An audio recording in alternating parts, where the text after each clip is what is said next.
Thank you.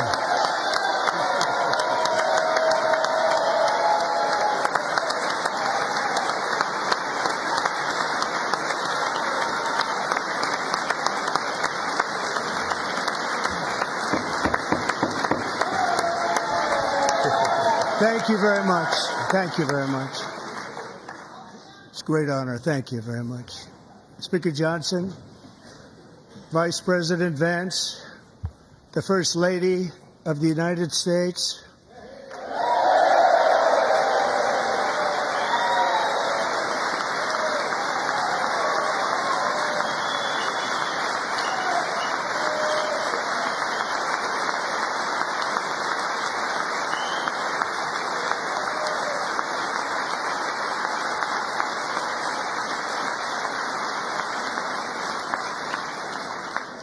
members of the United States Congress, thank you very much. And to my fellow citizens, America is back.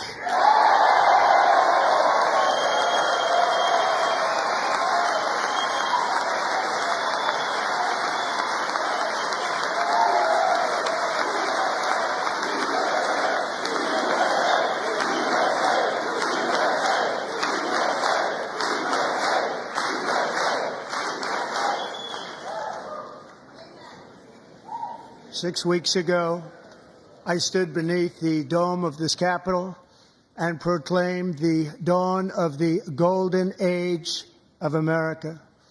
From that moment on, it has been nothing but swift and unrelenting action to usher in the greatest and most successful era in the history of our country. We have accomplished more in 43 days than most administrations accomplished in 4 years or 8 years, and we are just getting started.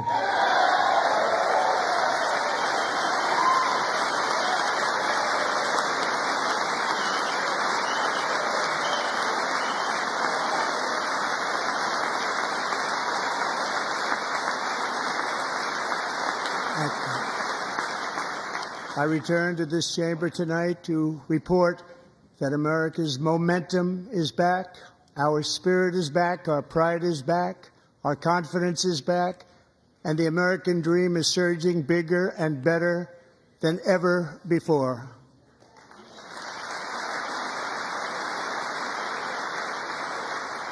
The American dream is unstoppable, and our country is on the verge of a comeback, the likes of which the world has never witnessed and perhaps will never witness again. There's never been anything like it. The presidential election of November 5th was a mandate like has not been seen in many decades. We won all 7 swing states, giving us an electoral college victory of 312 votes.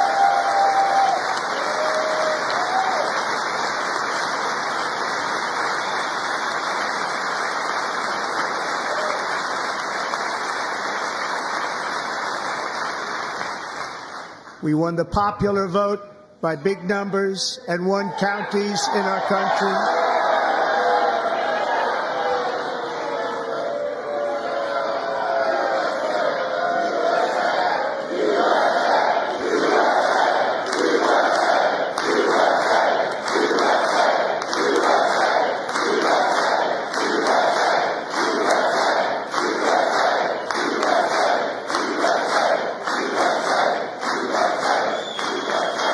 And won counties in our country, 2,700 to 525, on a map that reads almost completely red for Republican.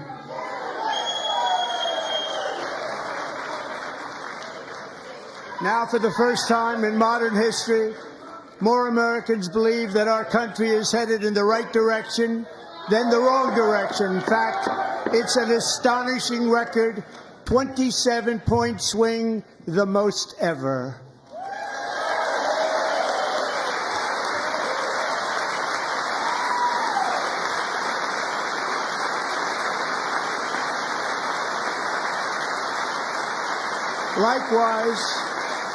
Small business optimism saw its single largest one-month gain ever recorded, a 41-point jump.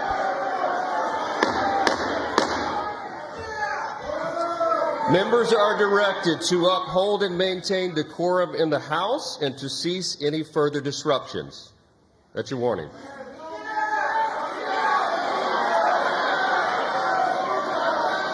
Members are engaging in willful and continuing breach of decorum, and the chair is prepared to direct the Sergeant-at-Arms to restore order to the joint session.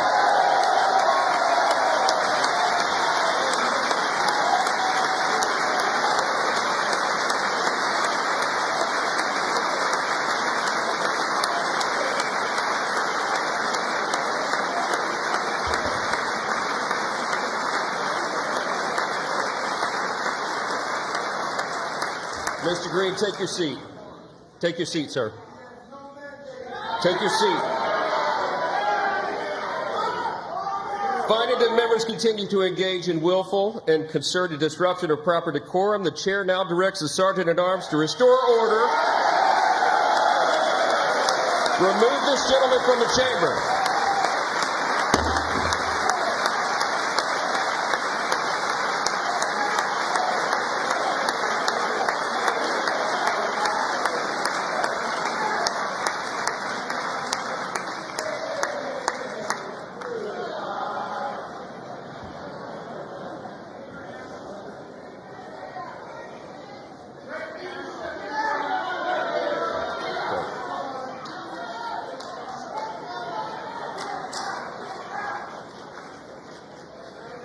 Members are directed to uphold and maintain decorum in the House. Mr. President, you continue. Thank you. Over the past 6 weeks, I have signed nearly 100 executive orders and taken more than 400 executive actions, a record to restore common sense, safety, optimism, and wealth all across our wonderful land. The people elected me to do the job, and I'm doing it.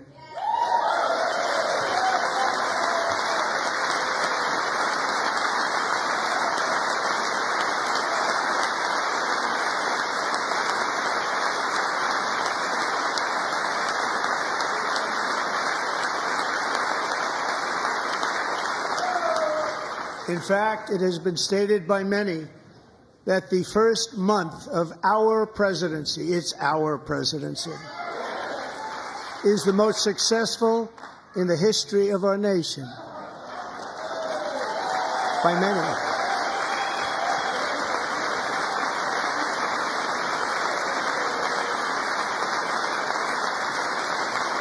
And what makes it even more impressive is that, do you know who number 2 is? George Washington. How about that? How about that? I don't know about that list, but we'll take it.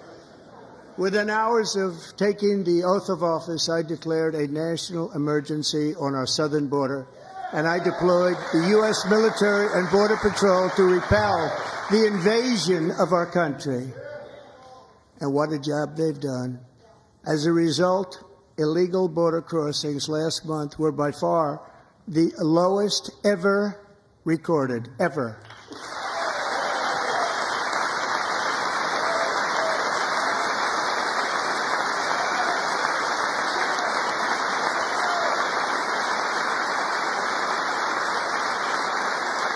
They heard my words and they chose not to come. Much easier that way. In comparison, under Joe Biden, the worst president in American history, there were hundreds of thousands of illegal crossings a month, and virtually all of them, including murderers, drug dealers, gang members, and people from mental institutions and insane asylums, were released into our country. Who would want to do that? This is my 5th such speech to Congress. And once again, I look at the Democrats in front of me, and I realize there is absolutely nothing I can say to make them happy or to make them stand or smile or applaud. Nothing I can do. I could find a cure to the most devastating disease, a disease that would wipe out entire nations, or announce the answers to the greatest economy in history or the stoppage of crime to the lowest levels ever recorded. And these people sitting right here will not clap, will not stand, and certainly will not cheer for these astronomical achievements. They won't do it, no matter what. Five times I've been up here. It's very sad, and it just shouldn't be this way.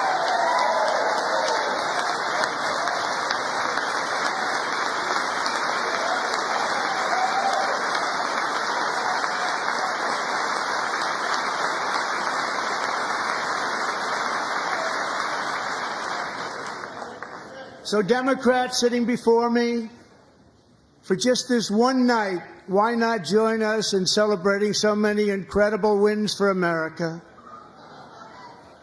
For the good of our nation, let's work together and let's truly make America great again.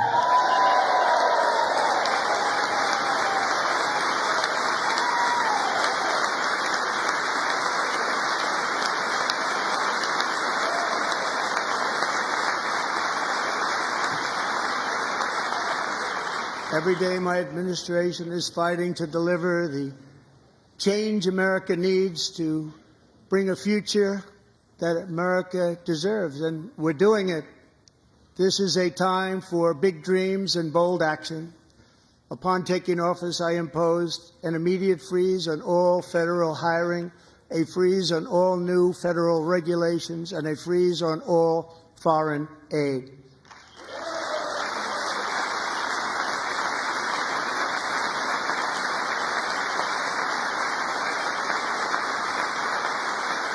I terminated the ridiculous Green New Scam. I withdrew from the unfair Paris Climate Accord, which was costing us trillions of dollars that other countries were not paying. I withdrew from the corrupt World Health Organization.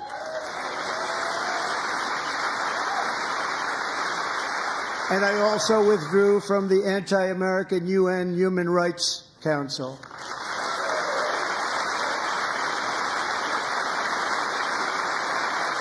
We ended all of Biden's environmental restrictions that were making our country far less safe and totally unaffordable. And importantly, we ended the last administration's insane electric vehicle mandate, saving our auto workers and companies from economic destruction.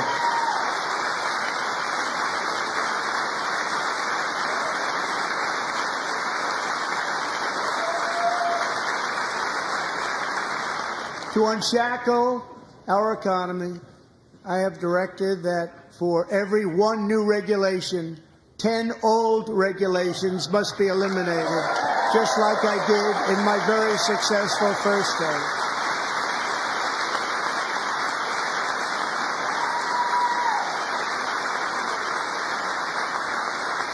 And in that first term, we set records on ending unnecessary rules and regulations like no other president had done before. We ordered all federal workers to return to the office. They will either show up for work in person or be removed from their job.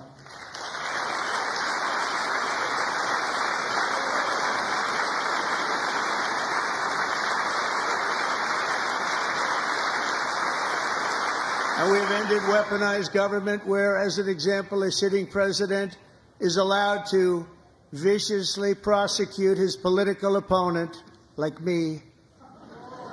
How did that work out? Not too good. Not too good.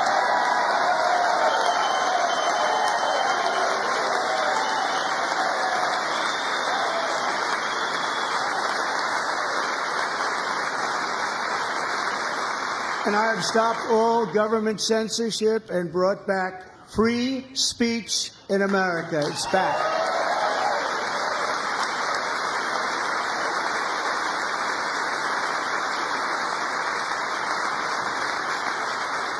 And 2 days ago, I signed an order making English the official language of the United States of America.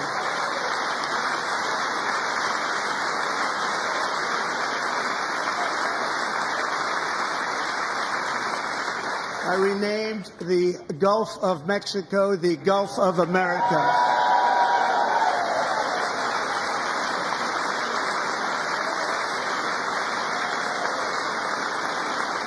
And likewise, I renamed, for a great president, William McKinley, Mount McKinley again.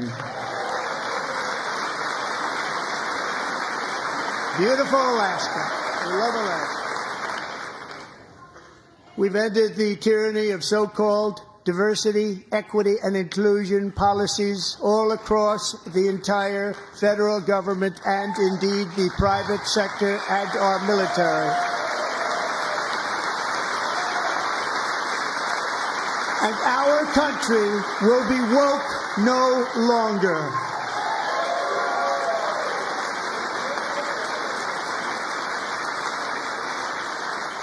We believe that whether you are a doctor, an accountant, a lawyer, or an air traffic controller, you should be hired and promoted based on skill and competence, not race or gender. Very important.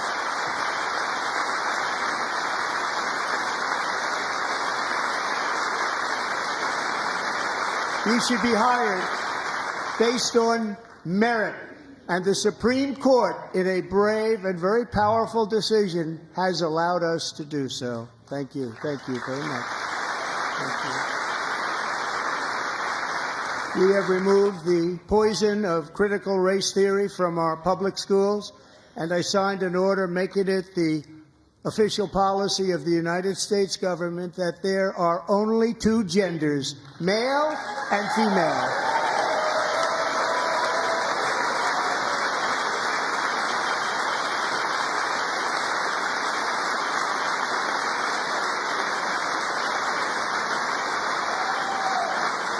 I also signed an executive order to ban men from playing in women's sports.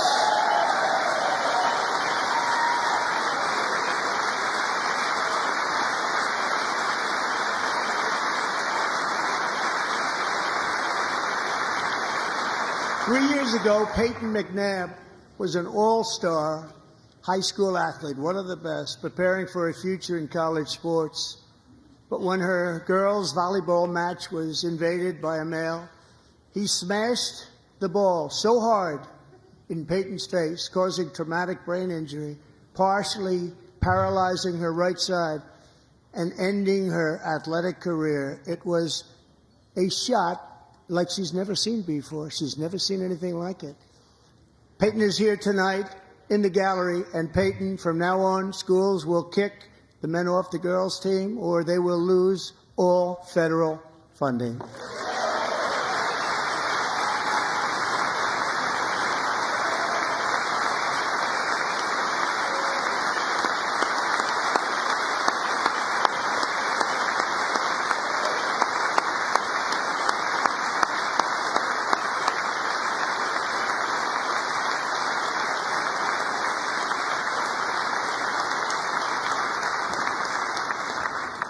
And if you really want to see numbers, just take a look at what happened in the women's boxing, weightlifting, track and field, swimming, or cycling, where a male recently finished a long-distance race 5 hours and 14 minutes ahead of a woman for a new record by 5 hours. Broke the record by 5 hours.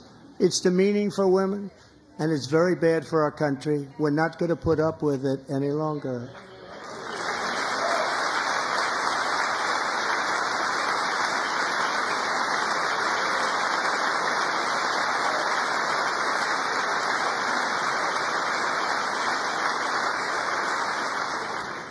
What I have just described is only a small fraction of the common sense revolution that is now, because of us, sweeping the entire world.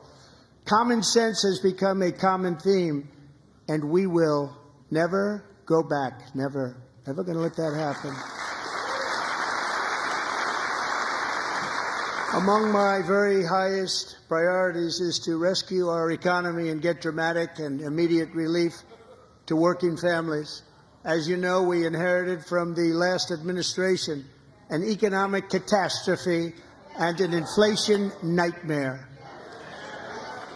Their policies drove up energy prices, pushed up grocery costs, and drove the necessities of life out of reach for millions and millions of Americans. They've never had anything like it. We suffered the worst inflation in 48 years, but perhaps even in the history of our country. They're not sure. As president, I'm fighting every day to reverse this damage and make America affordable again.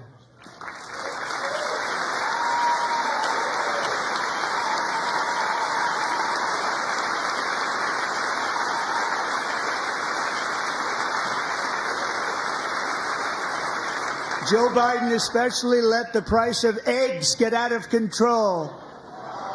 The egg price is out of control, and we're working hard to get it back down. Secretary, do a good job on that. You inherited a total mess from the previous administration.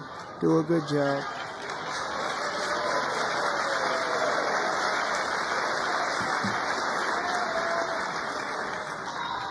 A major focus of our fight to defeat inflation is rapidly reducing the cost of energy.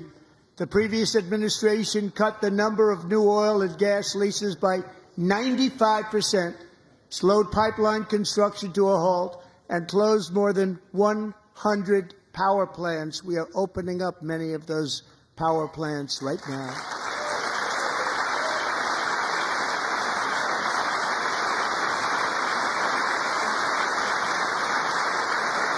And frankly, we have never seen anything like it. That's why on my first day in office, I declared a national energy emergency.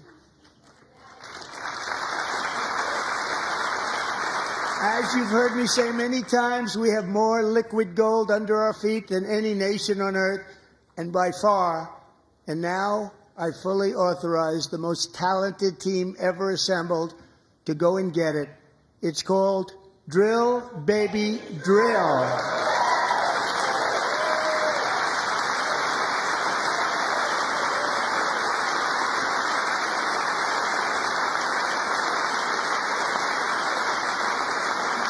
My administration is also working on a gigantic natural gas pipeline in Alaska, among the largest in the world, where Japan, South Korea, and other nations want to be our partner with investments of trillions of dollars each. There's never been anything like that one.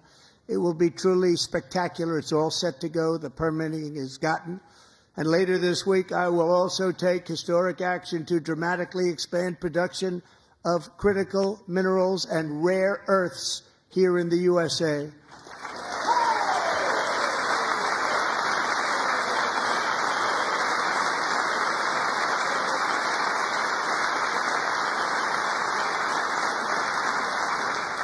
To further combat inflation, we will not only be reducing the cost of energy, but will be ending the flagrant waste of taxpayer dollars.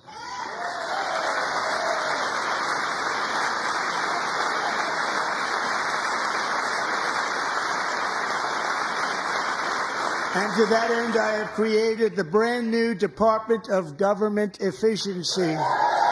DOGE. Perhaps you've heard of it. Perhaps.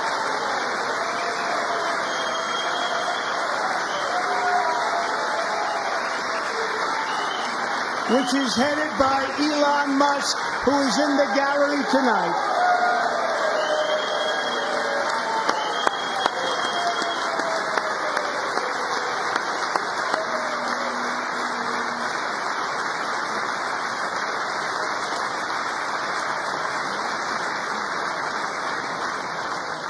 Thank you, Elon. He's working very hard. He didn't need this. He didn't need this. Thank you very much. We appreciate it. Everybody here, even this side, appreciates it, I believe. They just don't want to admit that. Just listen to some of the appalling waste we have already identified. $22 billion from HHS to provide free housing and cars for illegal aliens. $45 million for diversity, equity, and inclusion scholarships in Burma. $40 million to improve the social and economic inclusion of sedentary migrants. Nobody knows what that is. $8 million to promote LGBTQI+ in the African nation of Lesotho, which nobody has ever heard of. $60 million for indigenous peoples and Afro-Colombian empowerment in Central America. $60 million. $8 million for making mice transgender. This is real. $32 million for a left-wing propaganda operation in Moldova. $10 million for male circumcision in Mozambique. $20 million for the Arab Sesame Street in the Middle East. It's a program. $20 million for a program. $1.9 billion to recently created Decarbonization of Homes Committee, headed up, and we know she's involved. Just at the last moment, the money was passed over by a woman named Stacey Abrams. Have you ever heard of her? A $3.5 million consulting contract for lavish fish monitoring. $1.5 million for voter confidence in Liberia. $14 million for social cohesion in Mali. $59 million for illegal alien hotel rooms in New York City. He's a real estate developer. He's done very well. $250,000 to increase vegan local climate action innovation in Zambia. $42 million for social and behavior change in Uganda. $14 million for improving public procurement in Serbia. $47 million for improving learning outcomes in Asia. Asia's doing very well with learning. You know what we're doing. We should use it ourselves. And $101 million for DEI contracts at the Department of Education. The most ever paid, nothing even like it. Under the Trump administration, all of these scams, and they're far worse, but I didn't think it was appropriate to talk about them. They're so bad. Many more have been found out and exposed and swiftly terminated by a group of very intelligent, mostly young people, headed up by Elon, and we appreciate it. We found hundreds of billions of dollars of fraud.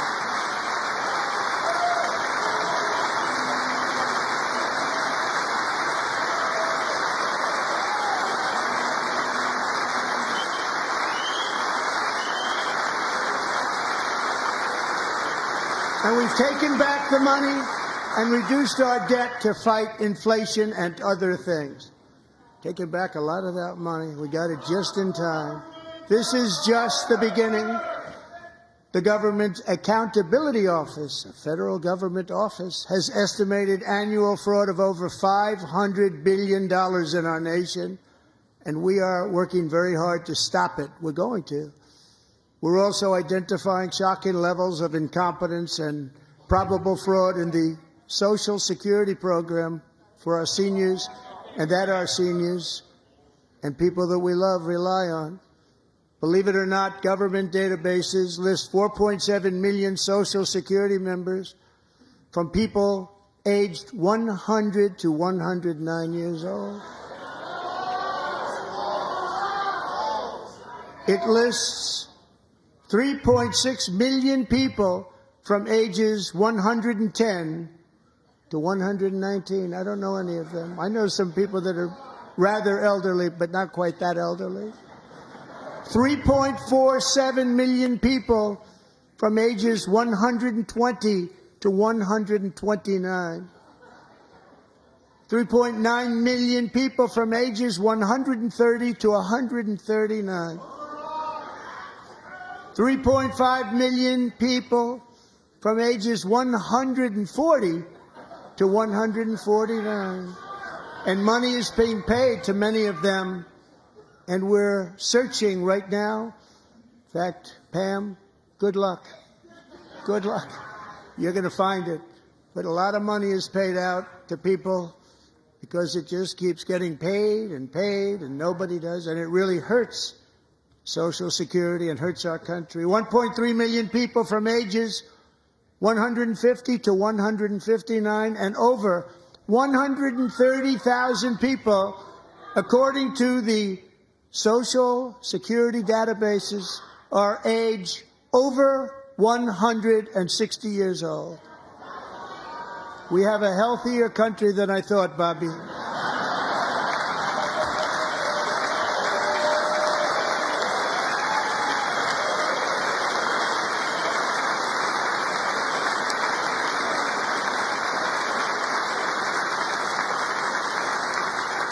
Including, to finish, 1,039 people between the ages of 220 and 229, one person between the age of 240 and 249, and one person is listed at 360 years of age. More than 100 years older than our country. But we're going to find out where that money's going, and it's not going to be pretty. By slashing all of the fraud, waste, and theft we can find, we will defeat inflation, bring down mortgage rates, lower car payments and grocery prices, protect our seniors, and put more money in the pockets of American families.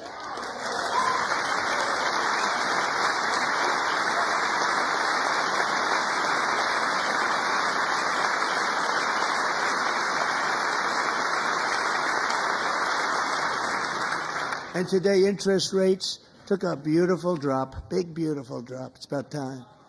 And in the near future, I want to do what has not been done in 24 years, balance the federal budget. We're going to balance it.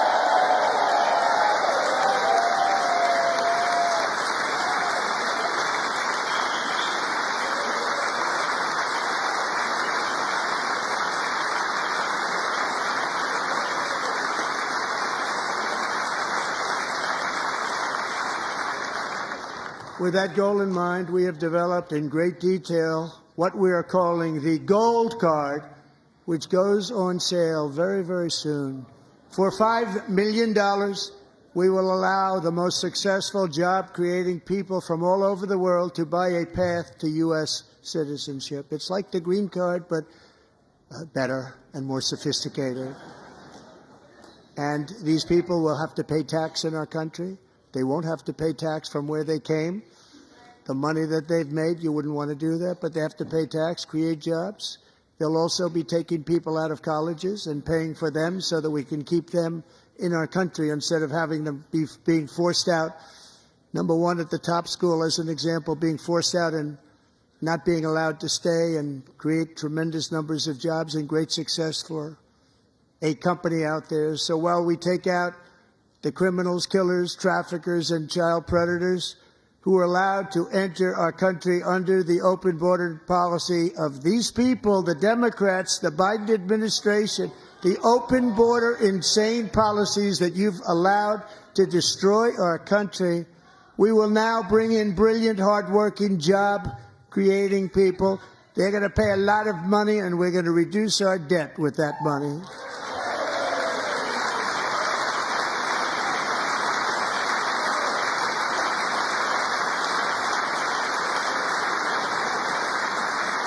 Americans have given us a mandate for bold and profound change. For nearly 100 years, the federal bureaucracy has grown until it has crushed our freedoms, ballooned our deficits, and held back America's potential in every possible way. The nation founded by pioneers and risk-takers now drowns under millions and millions of pages of regulations and debt. Approvals that should take 10 days to get instead take 10 years, 15 years, and even 20 years before you're rejected. Meanwhile, we have hundreds of thousands of federal workers who have not been showing up to work. My administration will reclaim power from this unaccountable bureaucracy, and we will restore true democracy to America again.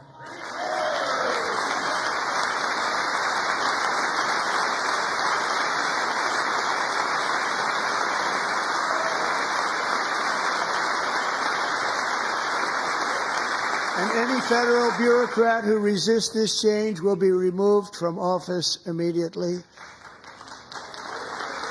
Because we are draining the swamp. It's very simple. And the days of rule by unelected bureaucrats are over.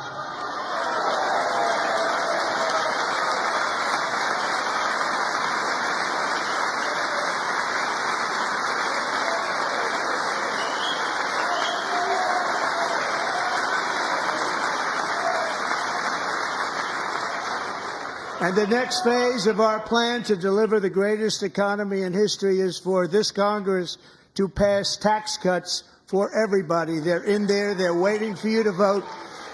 And I'm sure that the people on my right, I don't mean the Republican right, but my right here, I'm sure you're going to vote for those tax cuts, because otherwise I don't believe the people will ever vote you into office. So I'm doing you a big favor by telling you that.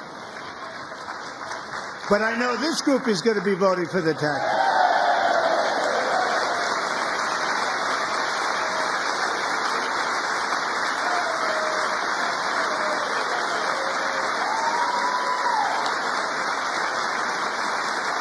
Thank you. It's a very, very big part of our plan. We had tremendous success in our first term with it. A very big part of our plan. We're seeking permanent income tax cuts all across the board. And to get urgently needed relief to Americans hit especially hard by inflation, I'm calling for no tax on tips, no tax on overtime, and no tax on Social Security benefits for our great seniors.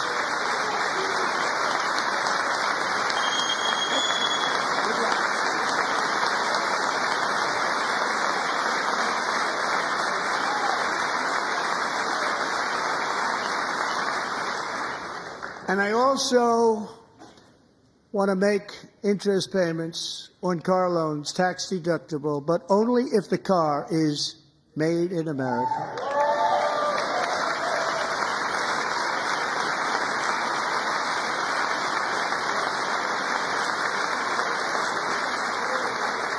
And by the way, we're going to have growth in the auto industry like nobody's ever seen. Plants are opening up all over the place. Deals are being made. Never seen. That's a combination of the election win and tariffs. It's a beautiful word, isn't it? That, along with our other policies, will allow our auto industry to absolutely boom. It's going to boom. Spoke to the majors today, all three, the top people, and they're so excited. In fact, already numerous car companies have announced that they will be building massive automobile plants in America, with Honda just announcing a new plant in Indiana, one of the largest anywhere in the world.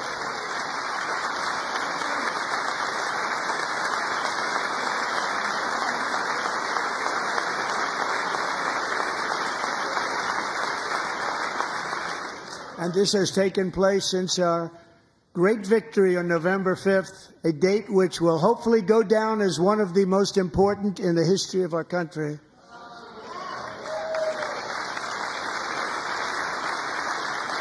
In addition, as part of our tax cuts, we want to cut taxes on domestic production and all manufacturing. And just as we did before, we will provide 100% expensing. It will be retroactive to January 20th, 2025. And it was one of the main reasons why our tax cuts were so successful in our first term, giving us the most successful economy in the history of our country. First term. We had a great first term.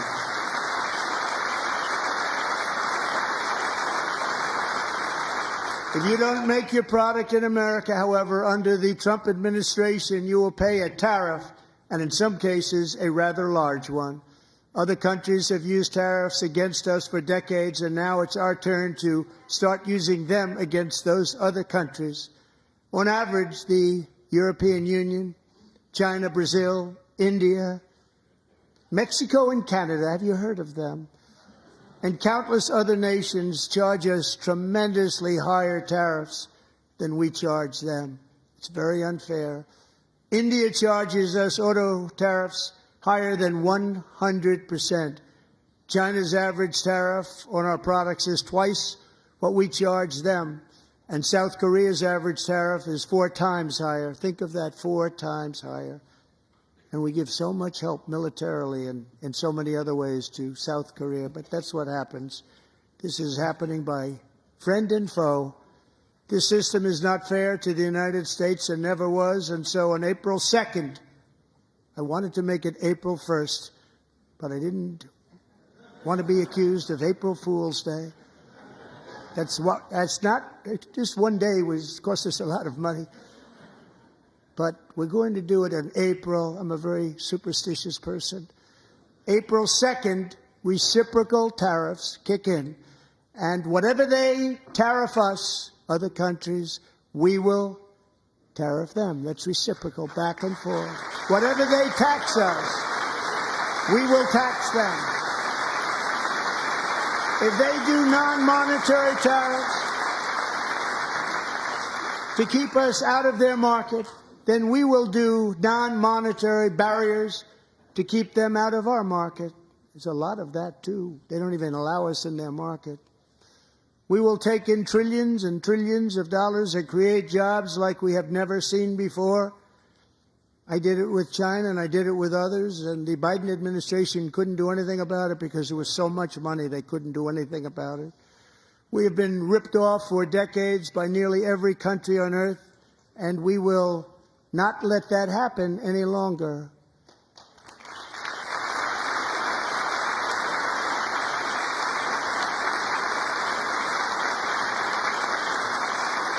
Much has been said over the last 3 months about Mexico and Canada, but we have very large deficits with both of them. But even more importantly, they've allowed fentanyl to come into our country at levels never seen before, killing hundreds of thousands of our citizens and many very young, beautiful people, destroying families.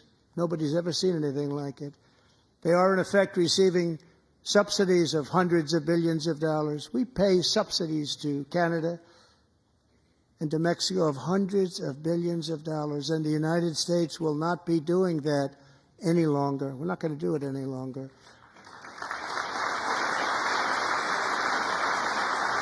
Thanks to our America First policies we're putting into place, we have had $1.7 trillion of new investment in America in just the past few weeks.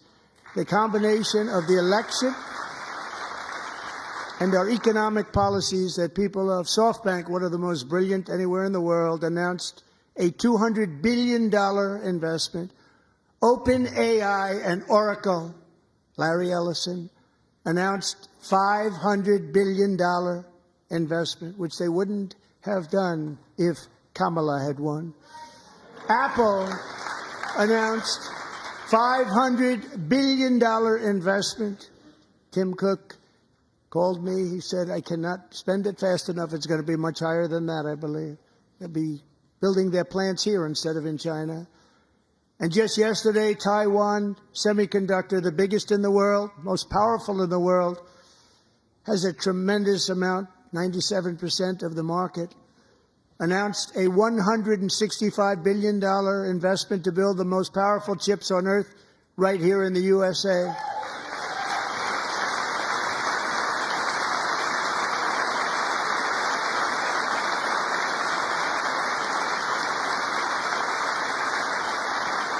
And we're not giving them any money. Your CHIPS Act is a horrible, horrible thing. We give hundreds of billions of dollars, and it doesn't mean a thing. They take our money and they don't spend it. All that meant to them, we're giving them no money. All that was important to them was they didn't want to pay the tariffs, so they came and they're building, and many other companies are coming. We don't have to give them money. We just want to protect our businesses and our people. And they will come because they won't have to pay tariffs if they build in America. So it's very amazing. You should get rid of the CHIP Act, and whatever's left over, Mr. Speaker, you should use it to reduce debt or any other reason you want to.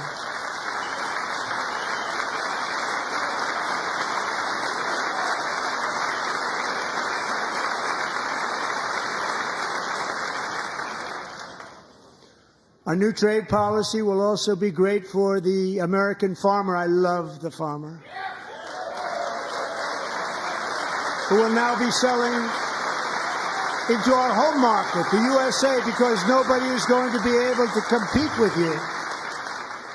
because there's goods that come in from other countries and companies.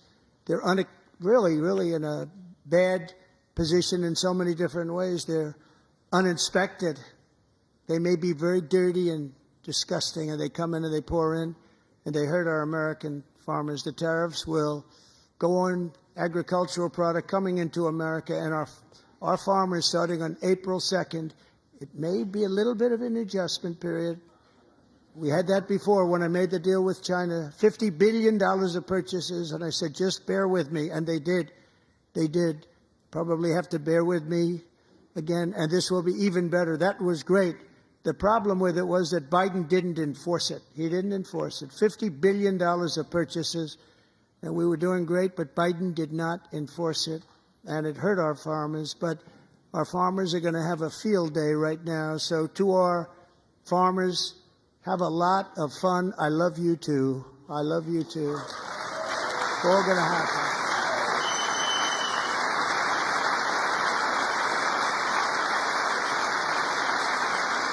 And I have also imposed a 25% tariff on foreign aluminum, copper, lumber, and steel, because if we don't have, as an example, steel and lots of other things, we don't have a military, and frankly, we just won't have a country very long. Here today is a proud American steelworker, fantastic person from Decatur, Alabama, Jeff Denard. Has been working at the same steel plant for 27 years in a job that has allowed him to serve as the captain of his local volunteer fire department, raise 7 children with his beautiful wife, Nicole, and over the years provide a loving home for more than 40 foster children. So great, Jeff.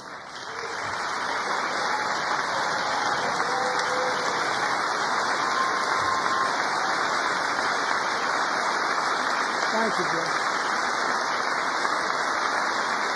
Thank you, Jeff.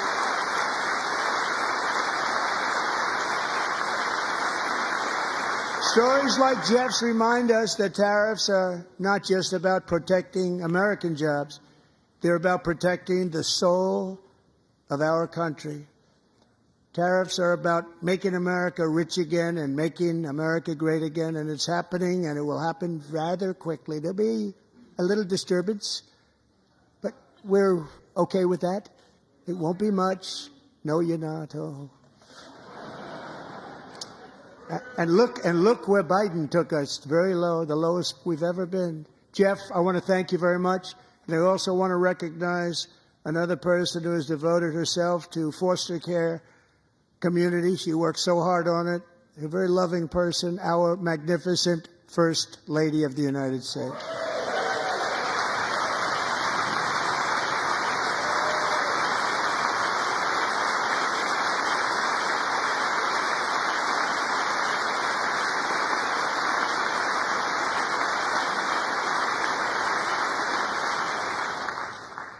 Melania's work has yielded incredible results, helping prepare our nation's future leaders as they enter the workforce.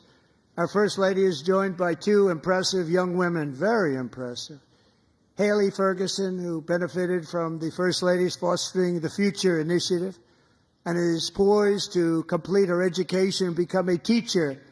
And Elliston Berry, who became a victim of an illicit deepfake image produced by a peer.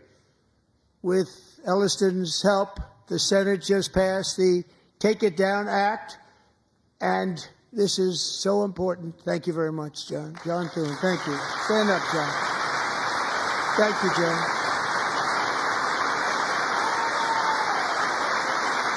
Thank you all very much.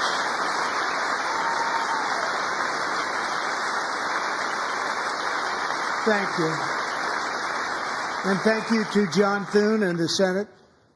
Great job. To criminalize the publication of such images online is terrible, terrible thing. And once it passes the House, I look forward to signing that bill into law. Thank you. And I'm going to use that bill for myself, too, if you don't mind. Because nobody gets treated worse than I do online. Nobody. That's great. Thank you very much to the Senate. Thank you. But if we truly care about protecting Americans' children, no step is more crucial than securing America's borders. Over the past 4 years, 21 million people poured into the United States. Many of them were murderers, human traffickers, gang members, and other criminals from the streets of dangerous cities all throughout the world. Because of Joe Biden's insane and very dangerous open border policies, they are now strongly embedded in our country, but we are getting them out and getting them out fast.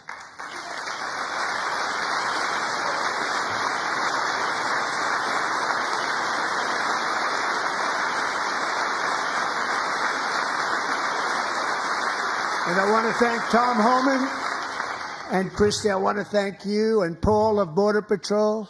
I want to thank you. What a job they've all done. Everybody, Border Patrol, ICE, law enforcement in general is incredible. We have to take care of our law enforcement. Have to.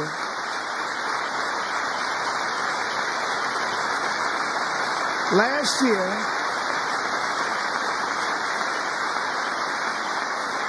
a brilliant 22-year-old nursing student named Laken Riley, the best in her class, admired by everybody, went out for a jog on the campus of the University of Georgia. That morning, Laken was viciously attacked, assaulted, beaten, brutalized, and horrifically murdered. Laken was stolen from us by a savage illegal alien gang member who was arrested while trespassing across Biden's open southern border and then set loose into the United States under the heartless policies of that failed administration. It was indeed a failed administration.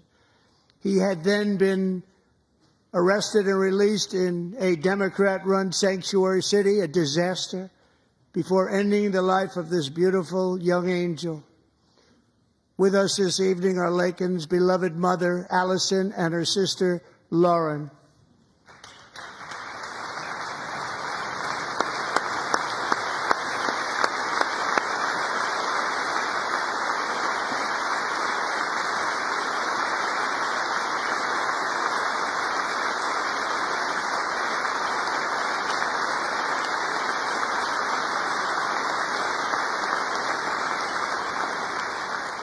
Last year, I told Laken's grieving parents that we would ensure their daughter would not have died in vain. That's why the very first bill I signed into law as your 47th president mandates the detention of all dangerous criminal aliens who threaten public safety. It's a very strong, powerful act.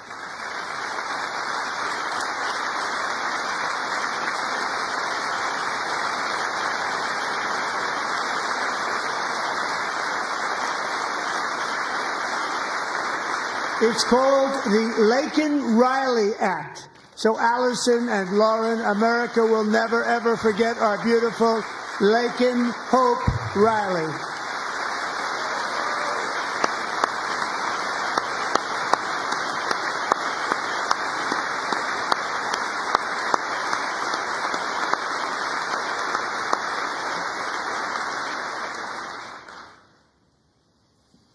Thank you very much. Since taking office, my administration has launched the most sweeping border and immigration crackdown in American history, and we quickly achieved the lowest numbers of illegal border crossers ever recorded. Thank you.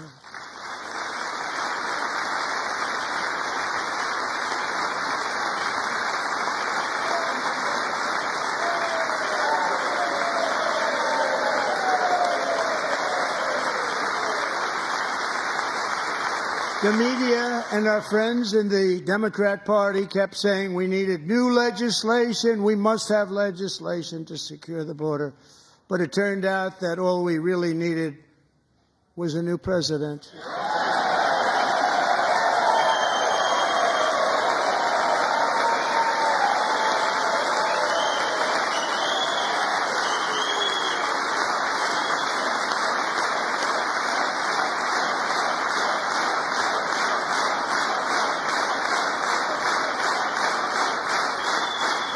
Thank you. Joe Biden didn't just open our borders, he flew illegal aliens over them to overwhelm our schools, hospitals, and communities throughout the country. Entire towns like Aurora, Colorado, and Springfield, Ohio, buckled under the weight of the migrant occupation and corruption like nobody's ever seen before. Beautiful towns destroyed. Now, just as I promised in my inaugural address, we are achieving the great liberation of America.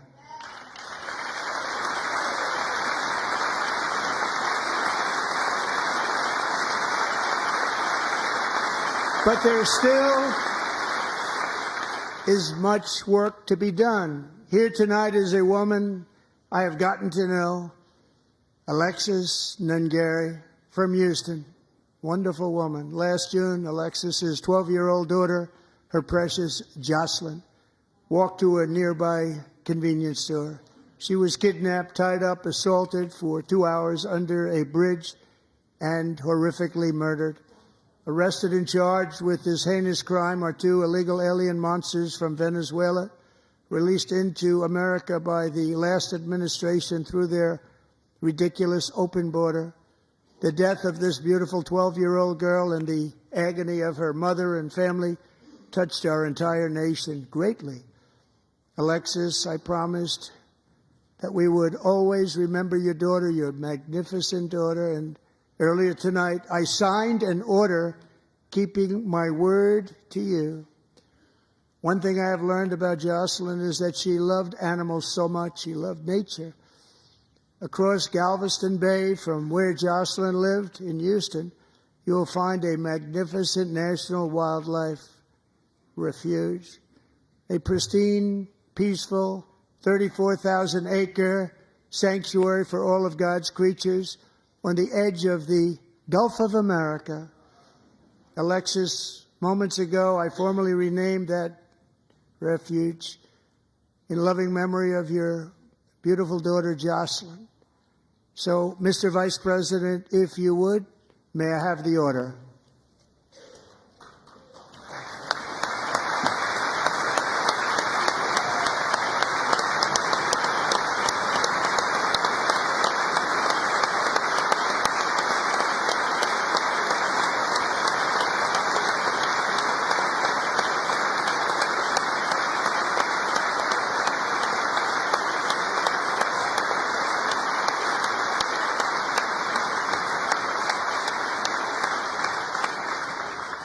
Thank you very much.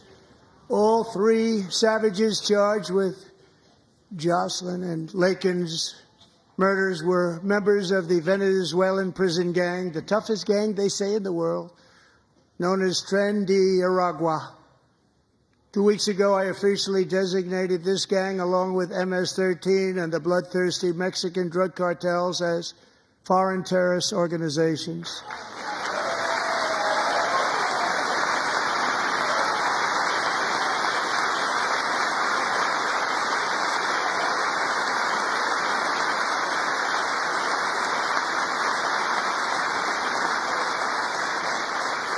They are now officially in the same category as ISIS, and that's not good for them.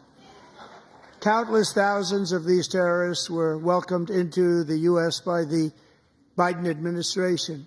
But now every last one will be rounded up and forcibly removed from our country, or, if they're too dangerous, put in jails, standing trial in this country, because we don't want them to come back ever. With us this evening is a warrior on the front lines of that battle, Border Patrol Agent Roberto Ortiz. Great guy.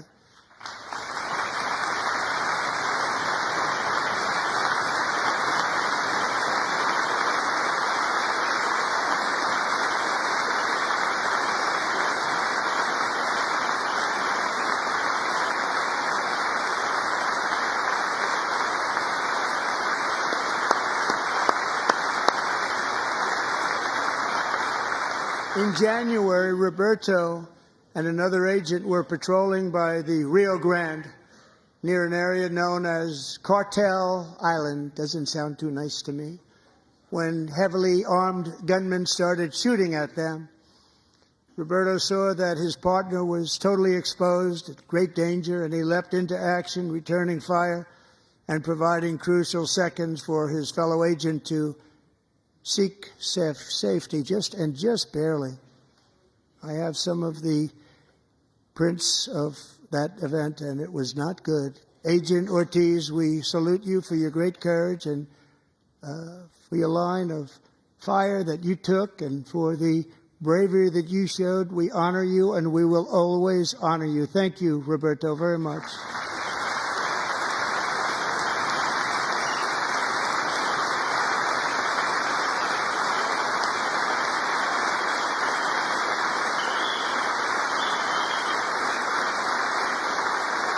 Thank you, Roberto. And I actually got to know him on my many calls to the border. He's a great gentleman. The territory to the immediate south of our border is now dominated entirely by criminal cartels that murder, rape, torture, and exercise total control. They have total control over a whole nation, posing a grave threat to our national security.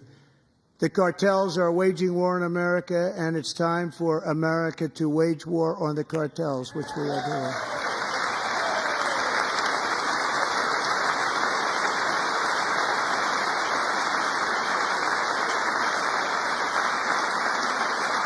Five nights ago, Mexican authorities, because of our tariff policies being imposed on them, think of this, handed over to us 29 of the biggest cartel leaders in their country. That has never happened before. They want to make us happy.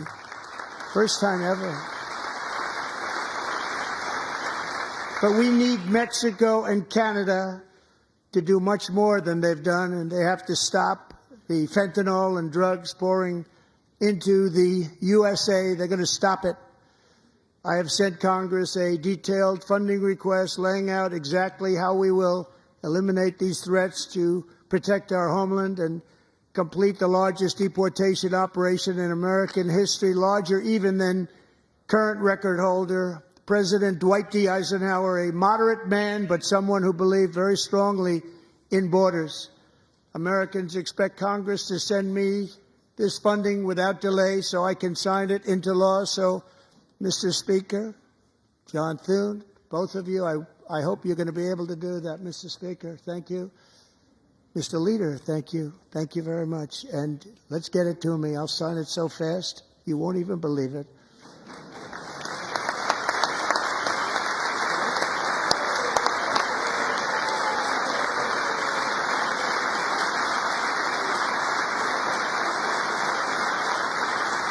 And as we reclaim our sovereignty, we must also bring back law and order to our cities and towns.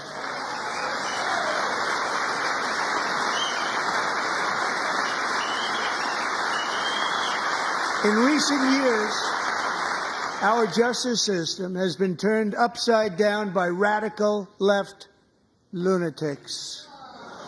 Many jurisdictions virtually ceased enforcing the law against dangerous repeat offenders while weaponizing law enforcement against political opponents like me. My administration has acted swiftly and decisively to restore fair, equal, and impartial justice under the constitutional rule of law, starting at the FBI and the DOJ. Pam, good luck. Cash, wherever you may be, good luck. Good luck. Pam Bondi. Good luck. So important. Going to do a great job. Cash, thank you. Thank you, Cash.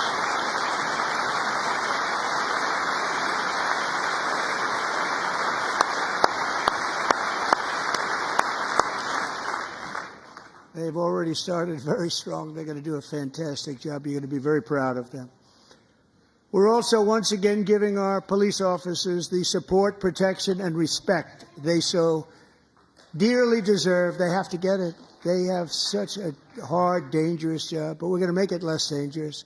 The problem is the bad guys don't respect the law, but they're starting to respect it, and they soon will respect it. This also includes our great fire departments throughout the country. Our firemen and women are unbelievable people, and we'll never forget them. And besides that, they voted for me in record numbers, so I have no choice.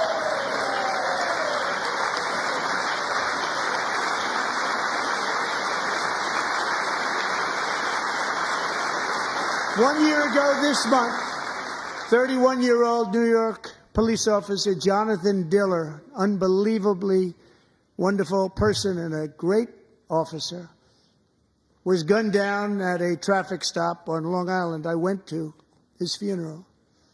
The vicious criminal charged with his murder had 21 prior arrests, and they were rough arrests, too. He was a real bad one. The thug in the seat next to him had 14 prior arrests and went by the name of Killer. He was Killer. He killed other people, they say, a lot of them. I attended Officer Diller's service, and when I met his wife and one-year-old son, Ryan, it was very inspirational, actually. His widow's name is Stephanie, and she is here tonight. Stephanie, thank you very much, Stephanie. Thank you very much.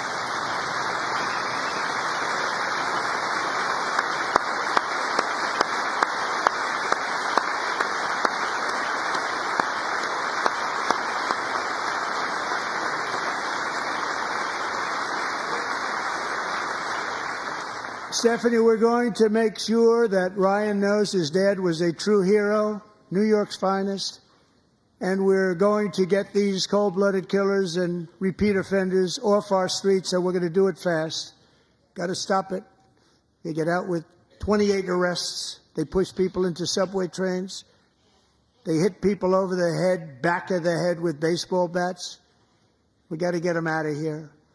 I've already signed an executive order requiring a mandatory death penalty for anyone who murders a police officer, and tonight I'm asking Congress to pass that policy into permanent law.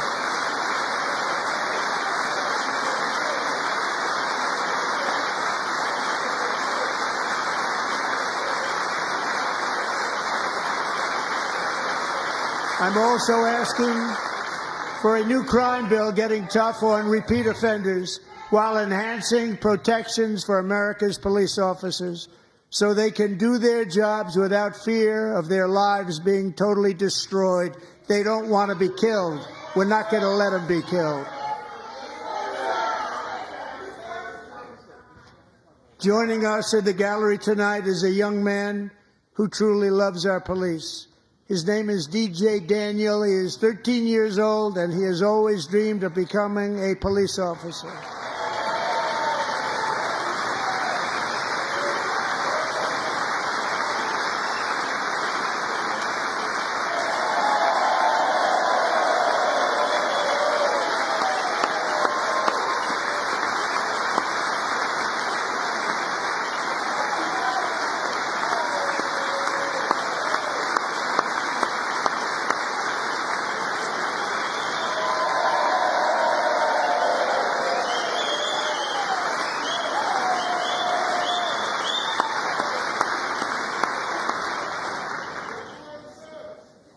But in 2018, DJ was diagnosed with brain cancer.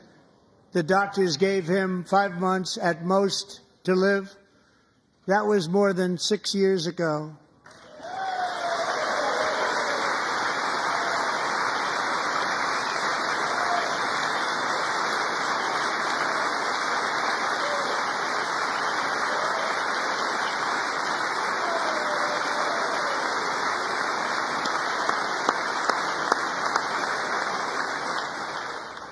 Since that time, DJ and his dad have been on a quest to make his dream come true, and DJ has been sworn in as an honorary law enforcement officer, actually a number of times. The police love him, the police departments love him. And tonight, DJ, we're going to do you the biggest honor of them all. I am asking our new Secret Service Director, Sean Curran, to officially make you an agent of the United States Secret Service.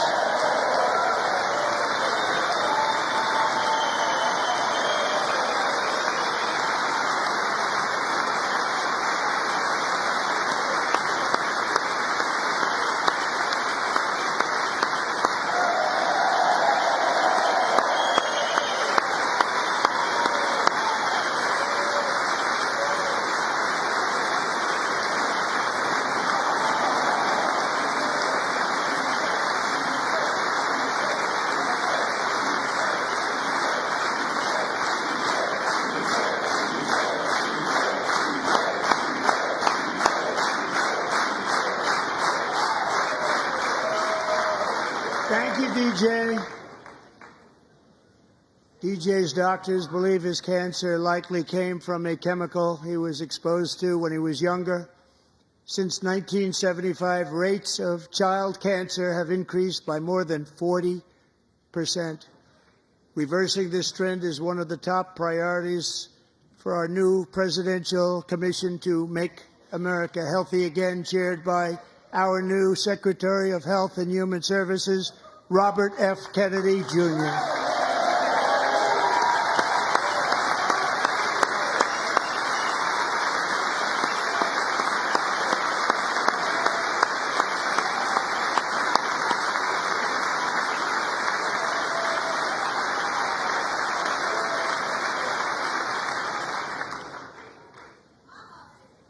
With the name Kennedy, you would have thought everybody over here would have been cheering.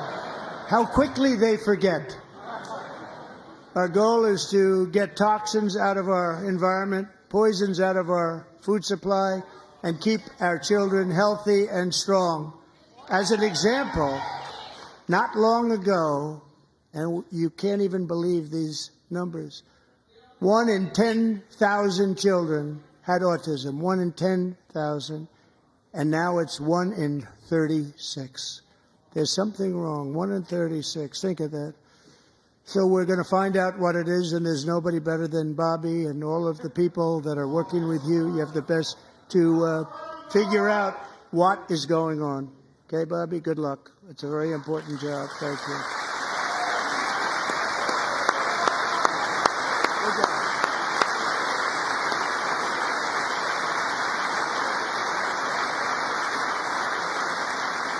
Thank you. My administration is also working to protect our children from toxic ideologies in our schools. A few years ago, January Littlejohn and her husband discovered that their daughter's school had secretly socially transitioned their 13-year-old little girl. Teachers and administrators conspired to deceive January and her husband while encouraging her daughter to use a new name and pronouns. They, them pronoun, actually, all without telling January, who is here tonight and is now a courageous advocate against this form of child abuse. January, thank you. Thank you. Thank you very much.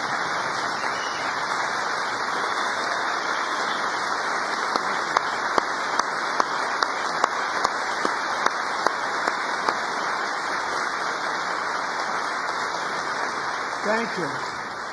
Stories like this are why, shortly after taking office, I signed an executive order banning public schools from indoctrinating our children with transgender ideology.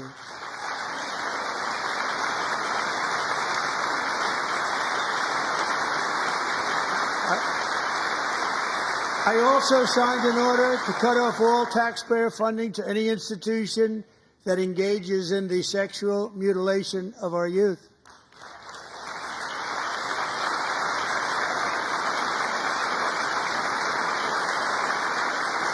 And now I want Congress to pass a bill permanently banning and criminalizing sex changes on children and forever ending the lie that any child is trapped in the wrong body. This is a big lie.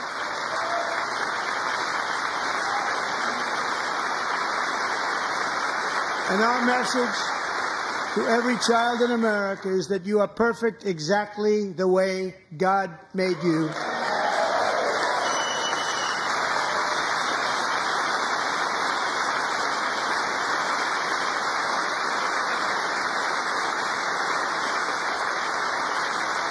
Because we're getting wokeness out of our schools and out of our military, and it's already out, and it's out of our society. We don't want it. Wokeness is trouble. Wokeness is bad. It's gone. It's gone. And we feel so much better for it, don't we? Don't we feel better? Our service members won't be activists and ideologues. They will be fighters and warriors. They will fight for our country. And Pete, congratulations. Secretary of Defense, congratulations.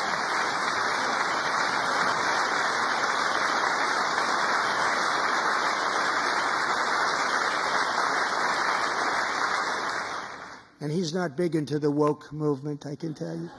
I know him well. I am pleased to report that in January, the U.S. Army had its single best recruiting month in 15 years, and that all armed services are having among the best recruiting results ever in the history of our services. What a difference.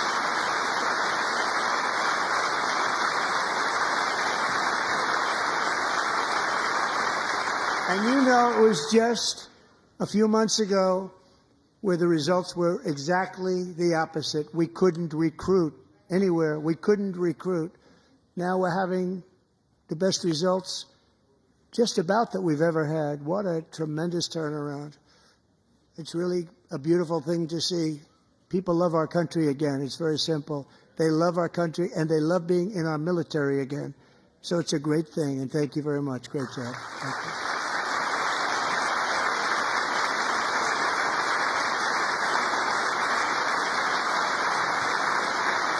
We're joined tonight by a young man, Jason Hartley, who knows the weight of that call of duty. Jason's father, grandfather, and great-grandfather all wore the uniform. Jason tragically lost his dad, who was also a Los Angeles County Sheriff's deputy when he was just a boy, and now he wants to carry on the family legacy of service. Jason is a senior in high school, a six-letter varsity athlete, a really good athlete, they say, a brilliant student with a 4.46, that's good, GPA. And his greatest dream is to attend the U.S. Military Academy at West Point.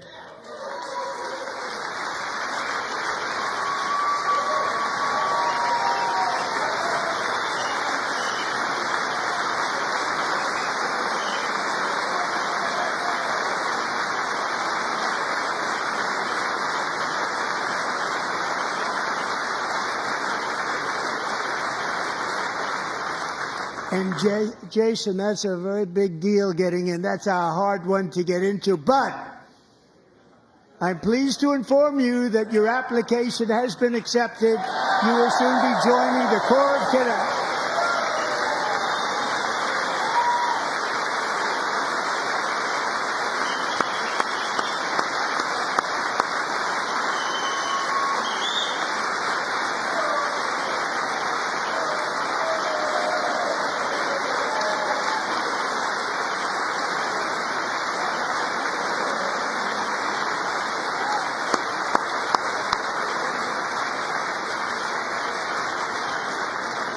Thank you.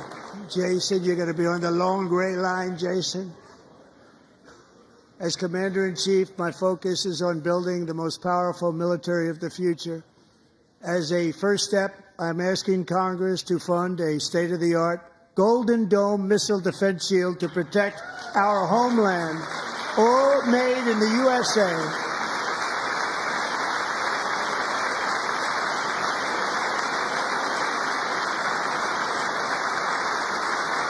And Ronald Reagan wanted to do it long ago, but the technology just wasn't there, not even close. But now we have the technology. It's incredible, actually. And other places they have it. Israel has it. Other places have it. And the United States should have it too, right, Tim, right? They should have it too. So I want to thank you. But it's a very, very important. This is a very dangerous world. We should have it. We want to be protected, and we're going to protect our citizens like never before. To boost our defense industrial base, we are also going to resurrect the American shipbuilding industry, including commercial shipbuilding and military shipbuilding.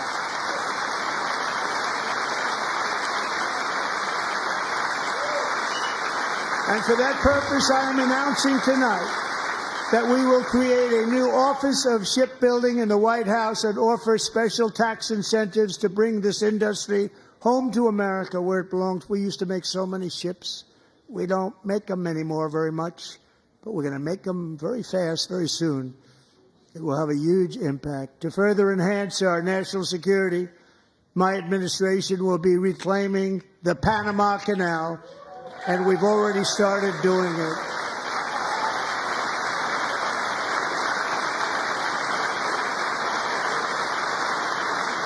Just today, a large American company announced they are buying both ports around the Panama Canal and lots of other things having to do with the Panama Canal and a couple of other canals.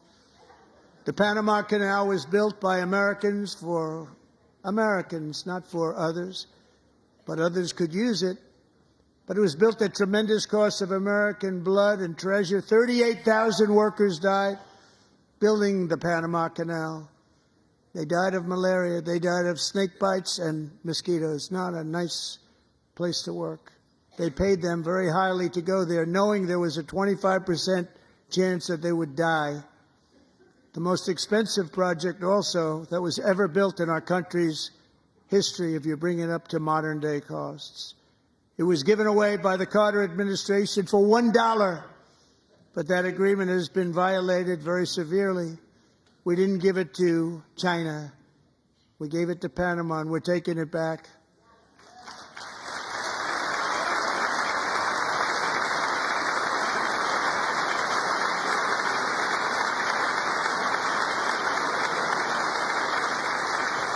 And we have Marco Rubio in charge. Good luck, Marco. Now, we know who to blame if anything goes wrong. Now, Marco's been amazing, and he's going to do a great job. Think of it. He got 100 votes.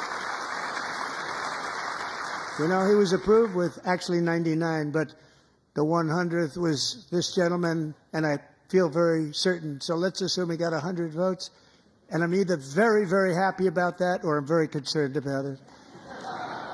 But he's already proven. I mean, he's a great gentleman. He's respected by everybody, and we appreciate you voting for Marco. He's going to do a fantastic job. Thank you. Thank you. He's doing a great job. Great job. And I also have a message tonight for the incredible people of Greenland. We strongly support your right to determine your own future. And if you choose, we welcome you into the United States of America. We need Greenland for national security and even international security, and we're working with everybody involved to try and get it. But we need it really for international world security, and I think we're going to get it. One way or the other, we're going to get it. We will keep you safe. We will make you rich, and together we will take Greenland to heights like you have never thought possible before. It's a very small population, but very, very large piece of land and very, very important for military security. America is once again standing strong against the forces of radical Islamic terrorism. 3.5 years ago, ISIS terrorists killed 13 American service members and countless others in the Abbey Gate bombing during the disastrous and incompetent withdrawal from Afghanistan. Not that they were withdrawing, it was the way they withdrew. Perhaps the most embarrassing moment in the history of our country. Tonight I am pleased to announce that we have just apprehended the top terrorist responsible for that atrocity, and he is right now on his way here to face the swift sword of American justice.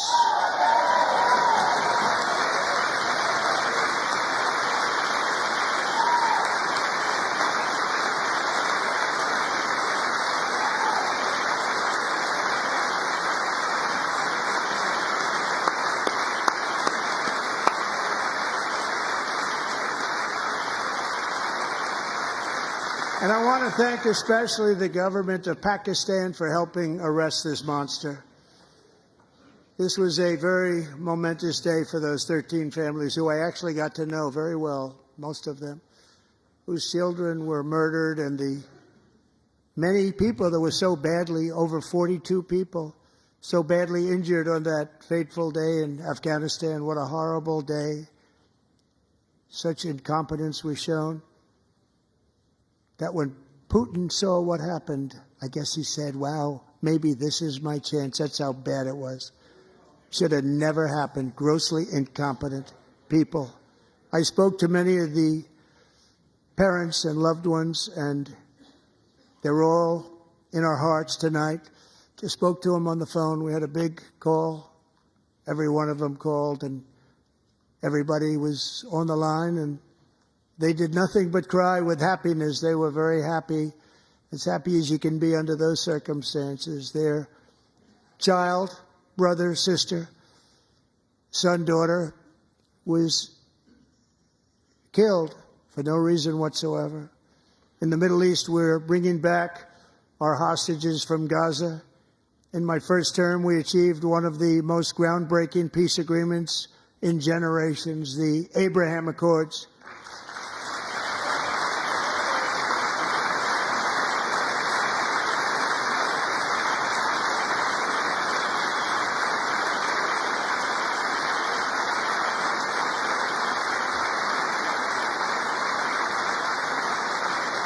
And now we're going to build on that foundation to create a more peaceful and prosperous future for the entire region. A lot of things are happening in the Middle East. People have been talking about that so much lately with everything going on with Ukraine and Russia. But a lot of things are happening in the Middle East. It's a rough neighborhood, actually. I'm also working tirelessly to end the savage conflict in Ukraine. Millions of Ukrainians and Russians have been needlessly killed or wounded in this horrific and brutal conflict with no end in sight. The United States has sent hundreds of billions of dollars to support Ukraine's defense with no security, with no anything.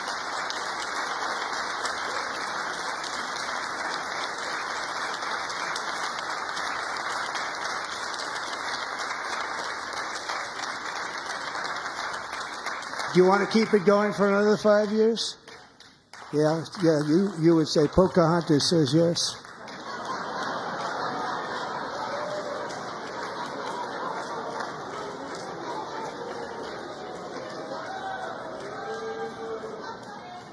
$2,000 people are being killed every single week.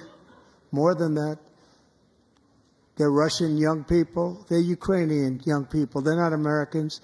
But I want it to stop.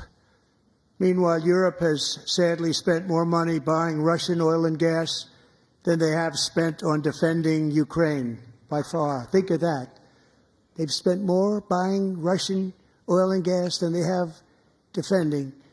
And we've spent perhaps $350 billion, like taking candy from a baby. That's what happened. And they've spent $100 billion.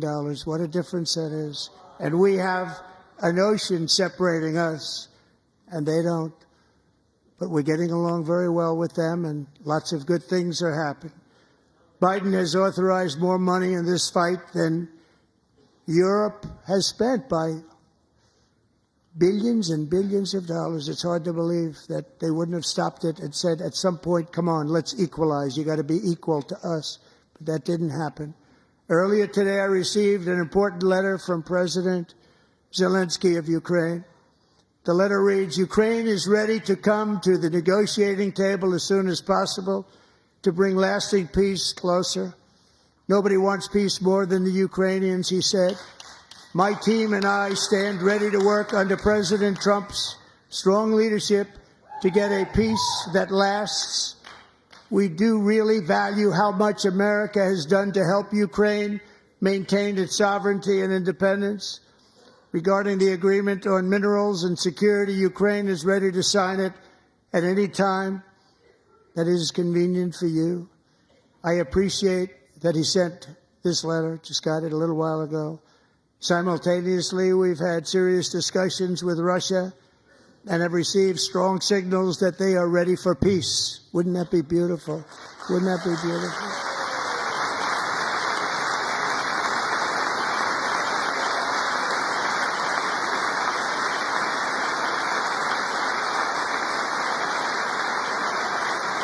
Wouldn't that be beautiful?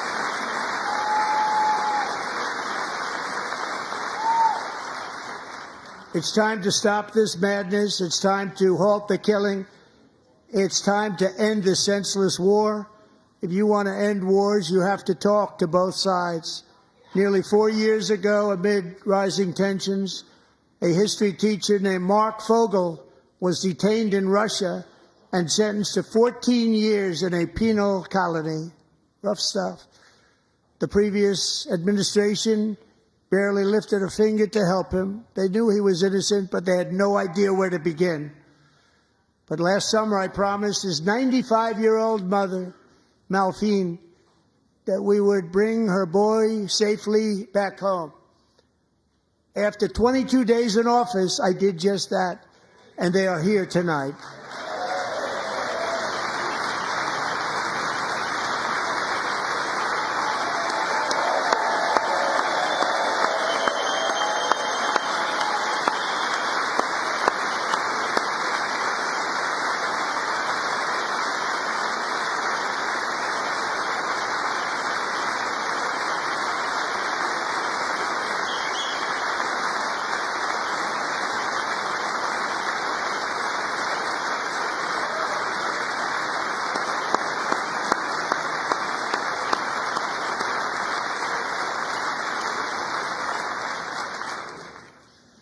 To Mark and his great mom, we are delighted to have you safe and sound and with us. As fate would have it, Mark Fogel was born in a small rural town in Butler, Pennsylvania. Have you heard of it? Where his mother has lived for the past 78 years. I just happened to go there last July 13th for a rally. That was not pleasant. And that is where I met his beautiful mom right before I walked onto that stage. And I told her I would not forget what she said about her son. And I never did I? Never forgot. Less than 10 minutes later, at that same rally, gunfire rang out, and a sick and deranged assassin unloaded 8 bullets from his sniper's perch into a crowd of many thousands of people. My life was saved by a fraction of an inch, but some were not so lucky. Corey Comparator was a firefighter, a veteran, a Christian, a husband, a devoted father, and above all, a protector. When the sound of gunshots pierced the air, it was a horrible sound. Corey knew instantly what it was and what to do. He threw himself on top of his wife and daughters and shielded them from the bullets with his own body. Corey was hit really hard. You know the story from there. He sacrificed his life to save theirs. 2 others, very fine people, were also seriously hit. But thankfully, with the help of 2 great country doctors, we thought they were gone and they were saved. So those doctors had great talent. We're joined by Corey's wife, Helen, who was his high school sweetheart, and their 2 beloved daughters, Allison and Kaylee. Thank you.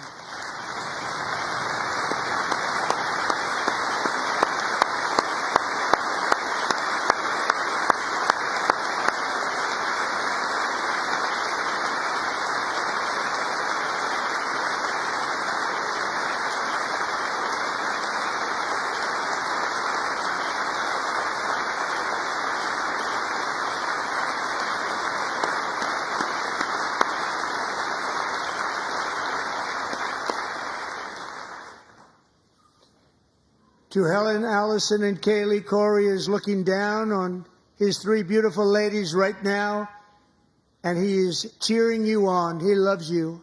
He is cheering you on. Corey was taken from us much too soon, but his destiny was to leave us all with a shining example of the selfless devotion of a true American patriot. It was love like Corey's that built our country, and it's love like Corey's that is going to make our country more majestic than ever before. I believe that my life was saved that day in Butler for a very good reason. I was saved by God to make America great again. I believe that. Thank you. Thank you.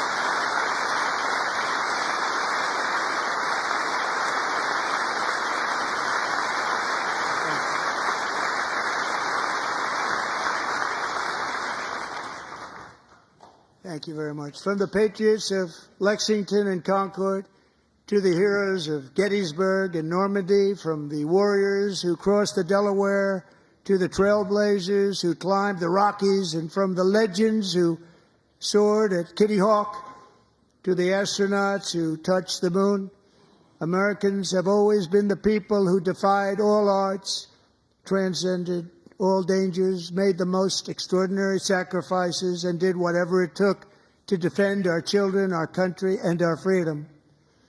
And as we have seen in this chamber tonight, that same strength, faith, love, and spirit is still alive and thriving in the hearts of the American people. Despite the best efforts of those who would try to censor us, silence us, break us, destroy us, Americans are today a proud, free, sovereign, and independent nation that will always be free, and we will fight for it till death. We will never let anything happen to our beloved country, because we are a country of doers, dreamers, fighters, and survivors. Our ancestors crossed a vast ocean, strode into the unknown wilderness, and carved their fortunes from the rock and soil of a perilous and very dangerous frontier. They chased our destiny across a boundless continent. They built the railroads, laid the highways, and graced the world with American marvels like the Empire State Building, the mighty Hoover Dam, and the towering Golden Gate Bridge. They lit the world with electricity, broke free of the force of gravity, fired up the engines of American industry, vanquished the communists, fascists, and Marxists all over the world, and gave us countless modern wonders sculptured out of iron, glass, and steel.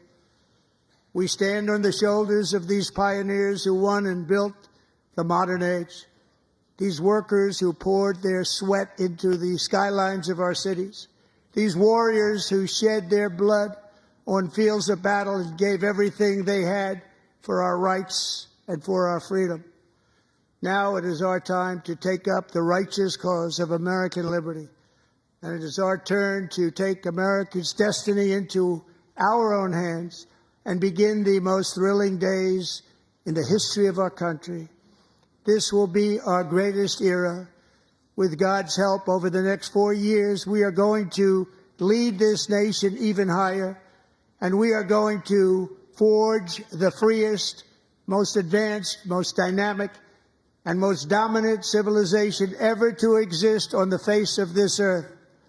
We are going to create the highest quality of life, build the safest and wealthiest and healthiest and most vital communities anywhere in the world.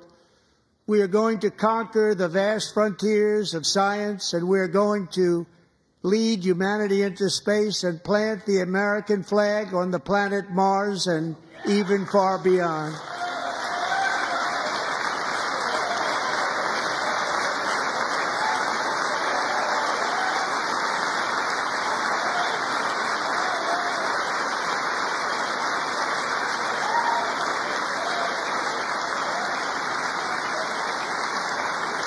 And through it all, we are going to rediscover the unstoppable power of the American spirit. And we are going to renew unlimited promise of the American dream. Every single day, we will stand up and we will fight, fight, fight for the country our citizens believe in and for the country our people deserve.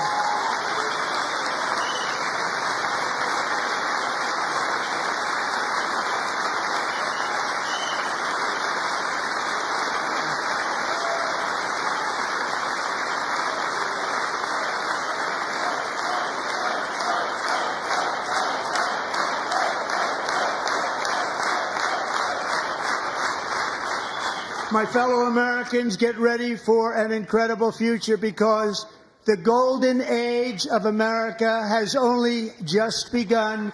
It will be like nothing that has ever been seen before. Thank you, God bless you, and God bless America.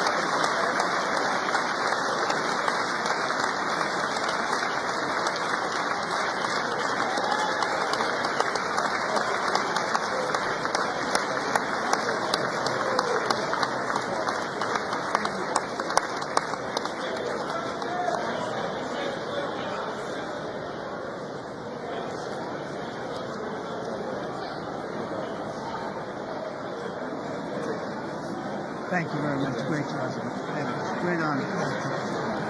Thank you very much. Thank you. Get this place going, all right? It's a great honor. Thank you. Thank you, Mr. President. Thank you very much.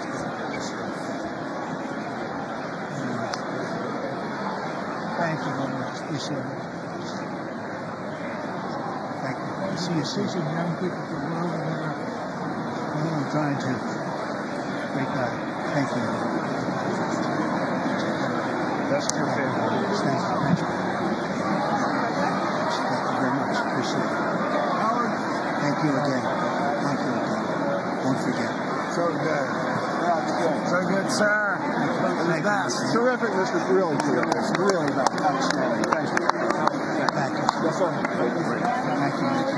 Great job, Mr. President. Thanks. Thank We you. got you. Great. Mr.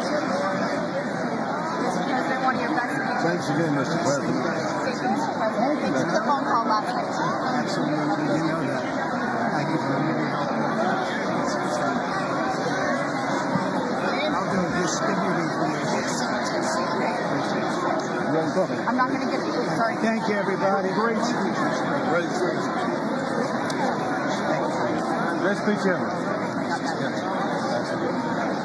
Yes. Good. John, where are you